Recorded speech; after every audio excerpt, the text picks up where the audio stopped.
À l'époque de la Shoah, il y avait beaucoup de gens qui habitaient, enfin des non-juifs qui habitaient en Hongrie, en Pologne, et ils profitaient de la situation pour pouvoir prendre les biens des juifs. Et des fois, ils faisaient ça d'une façon cruelle. C'est-à-dire qu'ils avaient pitié, ils n'avaient pas de pitié. Et un jour, il y a une femme qui est sortie avec son bébé, elle a une petite fille. Elle est sortie pour aller chercher à manger.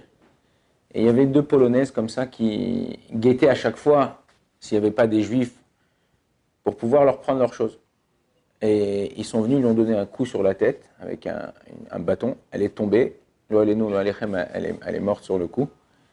Et en lui prenant les choses, ils ont vu qu'elle avait un bébé dans les bras. Une des femmes qui n'avait pas d'enfant, elle a pris le bébé, elle a dit qu'est-ce qu'on va faire, je vais le faire grandir, je vais comme ma fille. Et Bémet, elle a fait comme ça.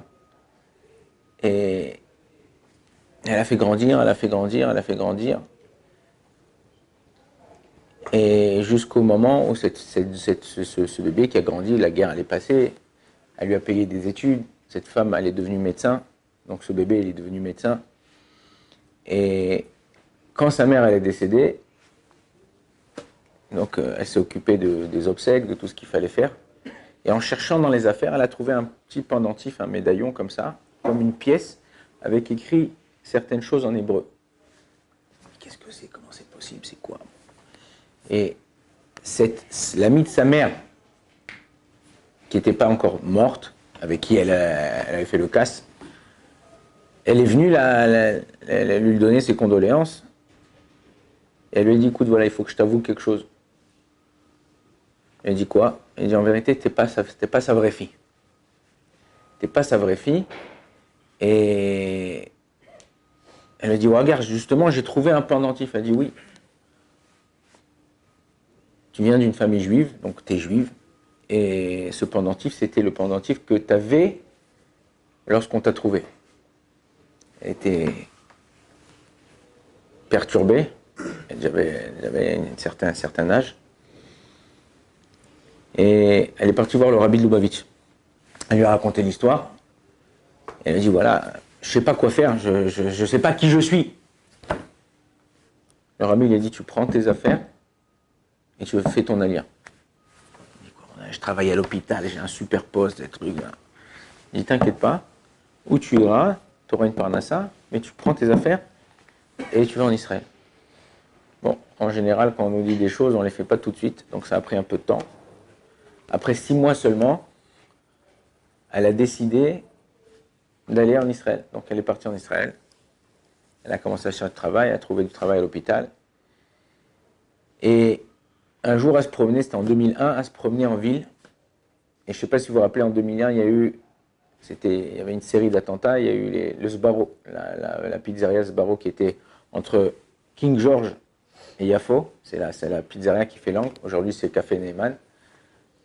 Ça a explosé. Et elle a commencé, comme elle est médecin, elle a commencé à s'occuper de personnes. Et jusqu'à qu'elle a vu un vieux monsieur, elle a commencé à s'occuper de lui, tout ça. Il y a les brancards, les machins, les ambulances. Ils l'ont fait monter dans l'ambulance. Et elle, par force des choses, elle est montée avec lui. Elle a commencé à s'occuper de lui. Et quand elle s'est penchée comme ça, le vieux, il a vu le petit médaillon comme ça. Il a dit, d'où t'as ce médaillon? Elle a dit, quel rapport? Vous êtes blessé? Quel rapport le médaillon? Elle lui a dit, non, parce que moi, je viens de Pologne, il lui a dit le vieux, et j'étais orfèvrier. Et j'avais des jumelles. Et ma femme, elle est descendue une fois avec une des filles, on n'est plus revenu, et on a pu retrouver la petite. Et c'était un des 2 médaillons qu'il y avait sur ma fille. Et c'est une chose unique, puisque j'en ai pas fait. Elle a commencé à pleurer, la femme. Elle a attrapé, c'était en vérité son père. Elle a commencé à attraper un truc. Et de là, elle a retrouvé donc son père et sa sœur, qui était sa jumelle. On voit de là, on apprend de cette histoire. C'est une histoire vraie. L'ashgacha pratit, ça veut dire que comment un Gatosh Baruch Hu, même quand il y a des années qui passent, ou des choses qu'on ne comprend pas. On vient de terminer Purim. Purim, ça, on a lu la Megillat Esther. D'un côté, c'est Esther, c'est caché. C'est une histoire qui est cachée.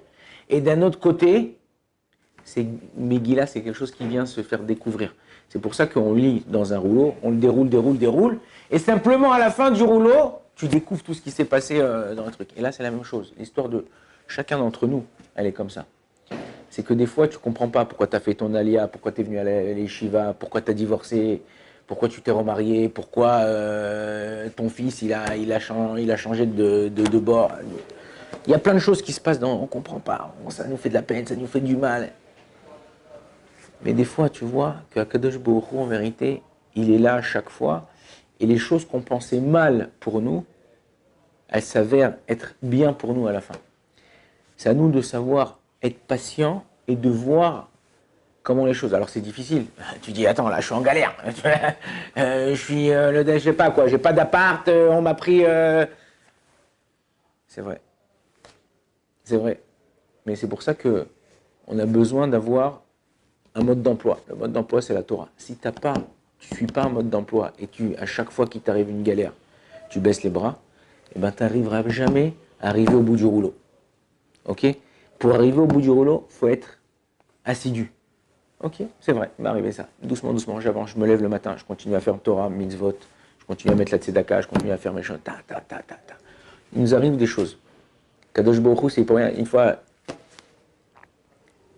il nous avait dit comme ça, la Rabben Chetrit. Le Yetzer Hara, il est là et il arrive au milieu de rien. C'est comme quelqu'un qui est à la pêche. Ouais, tu vas à la pêche, tu as une canne à pêche, tu as un hameçon. Au bout de son hameçon, il met un petit verre, et le petit verre, il fait du, comment ça s'appelle, du hip-hop, ou je sais pas. Et tu vois, en vérité, le verre, il est ni posé sur le bord de l'eau, ni en bas de l'eau, il est au milieu de la mer, et le poisson, il arrive, tac, il se fait pêcher. Il dit, c'est exactement la même chose avec nous. Tu arrives, tu es au milieu de rien, tu rencontres Cindy, elle te dit, oh, comment ça va, et toi, ou n'importe quoi, tu arrives, il n'y a rien, il n'y avait rien. Aucun rapport avec l'endroit ou le contexte d'où tu étais. Ça, c'est comme le poisson. Si le poisson réfléchissait un peu, comment tu veux qu'un ver, au milieu de rien, il est en train de nager? Fait une brasse ou quoi? C'est la même chose. Le Yetzer Hara, il nous attrape à des moments où on s'entend le moins. Et où on est intelligent et on arrive à contourner, ou on tombe dans le piège, après on dit mais Hachem, c'est Akadosh Baruch Hu. Juste au moment où j'étais à l'été, où il... Non, faire attention. C'est vrai qu'il y a Ashgacha Pratit, c'est vrai qu'Akadosh Baruch Hu, mais à chaque fois qu'Akadosh Baruch Hu il te teste, c'est pour te faire grandir. À toi de savoir, est-ce que tu veux grandir ou tu veux rester où tu es?